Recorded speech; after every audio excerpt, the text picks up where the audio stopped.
Hi everyone, this is Aaron for Zollotech, and we're going to talk about what's on my iPhone. This is the first what's on my iPhone video I've done for 2012. I get the question a lot what's actually on here as far as applications I use, and thought I'd share what I have recently switched around and changed as far as the way I use the phone. So let me go ahead and unlock it here, and you can see that I have pretty similar to last time, but I've changed it up a little bit. So as always, I have the Bible app, iBooks. I use both of those. But the newer things I'm using are right in this corner. I've used Instagram for some time, and if you haven't used that, I would suggest checking it out. But I use Casts, and here you can see this is for podcasts. This is a fantastic application for podcasting and allows you to subscribe to different feeds really easily. You can see this is Mac Break Weekly. Here's a bunch of different things I've subscribed to. I have my own podcast just to see if it's working properly. You can see that we have a bunch of different podcasts here. It will go out and fetch the latest podcast. You can see this is Windows Weekly, all from the Twit Network, one of my favorite groups of podcasts to listen to. And it'll tell you here, unplayed, unplayed.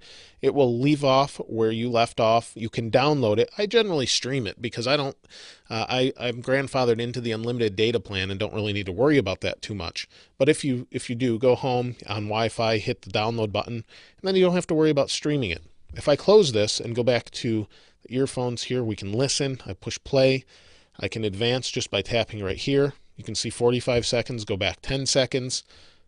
There's a lot of just really great options in this podcast app overall, and I would really recommend checking it out. I think it's only $1, but if you listen to a lot of podcasts, for me so far, it's one of the nicest one I've seen, other than having to sync via iTunes and all that. I'd rather just use a podcasting app. It does a great job. Now, one of the things I haven't used in a really long time, and it just never really, I never really connected with it until recently, is Evernote. Evernote's been out for a really long time, but now I find myself using it very often. Evernote, if you don't know, allows you to basically take notes anywhere you go.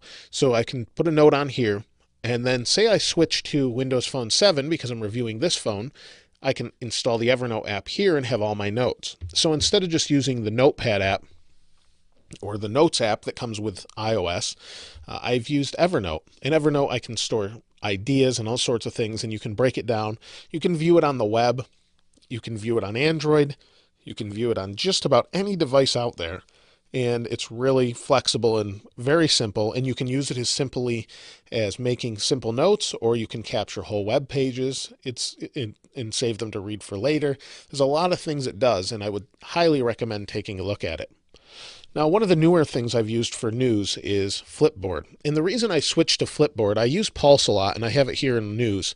I use Pulse a lot, but I switched to Flipboard for the most part because Flipboard presents it in a nicer way and kind of gives me what Windows Phone 7 does with the People Hub. So it combines Facebook and Twitter, my own personal feeds, so Facebook and Twitter, and then puts them into cover stories, and also combines all the news all into one. So I can go here and see everything. So here's Facebook, Twitter, cover stories, and then all the different news places I go. If I start at cover stories, it will start with all the new stuff and kind of just bring me through it. And then I can just flip through really nice. And it works really well. It looks beautiful, has a great interface, and it's free. So it works really well. And there's a phone call. Let me decline that for now. And that's one of my favorite apps as far as that goes, Flipboard. So we'll go ahead and move on. Now, Instagram is another one of my favorites. Take some pictures, maybe put some filters on it, and upload and share them with friends and family. So those are my favorite. Now, on this page, I've shown most of these before. We've got things like in social, Facebook, Twitter, Path. I'm not so crazy about Path. It's a nice application, looks great, but I don't use it as much as maybe some other people. Finance apps, I'm not really going to go over these. TiVo I do use lately. I have a TiVo, great application, remote for that. eBay, PayPal, games, these are the old ones. So what I do with all the new stuff I use to kind of keep track of it is I go over here. And I have a third page where nothing's organized yet. So GridLens is one of these new applications I've used that allows you to make really interesting pictures. You can take a picture, I go in here, and GridLens lets me take a picture of a couple different things. Let me grab the Galaxy Nexus here, And what it does is I've got all these grids here, and I don't know if you can see that with the light. So there's these different grids, and I can capture a picture of the phone like this. You maybe capture it like this, and this. Maybe the back of it here, and here, and finally like that. And so what it did is it just created a real quick photo app for me, or a photo for me of that. Let's see if it, there we go. And what we can do is go here, and we'll go here, and there's what I just created. You can create some really nice things with this application, depending on how you photograph it and things, and then you can share it. You can see here, we can change up filters, things like that. It's really a nice application, and I think that one's $1 as well.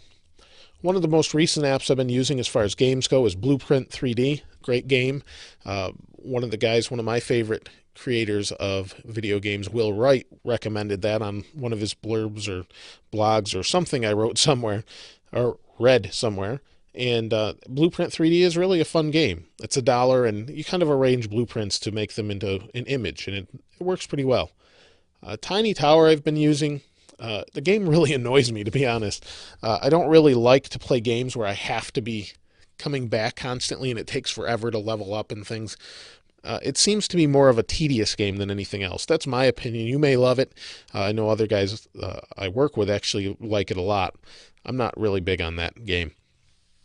Here we have Grocery IQ. Grocery IQ I use a lot between me and my wife, and what it does is allows me to update a grocery list. So she'll update the list. It will update in real time. You can see there's 9 items I haven't bought yet, and it allows me to update that list on the fly. So if she wants me to go out and get some bread and milk, she can update it. It will send me a push notification if I want it to, or just update the number there, and I'll see that there's something new to get. Once I get it, I can check it off. It updates both in real time, and she knows that I've picked it up. So a really nice application. It's free, and I definitely recommend checking that out.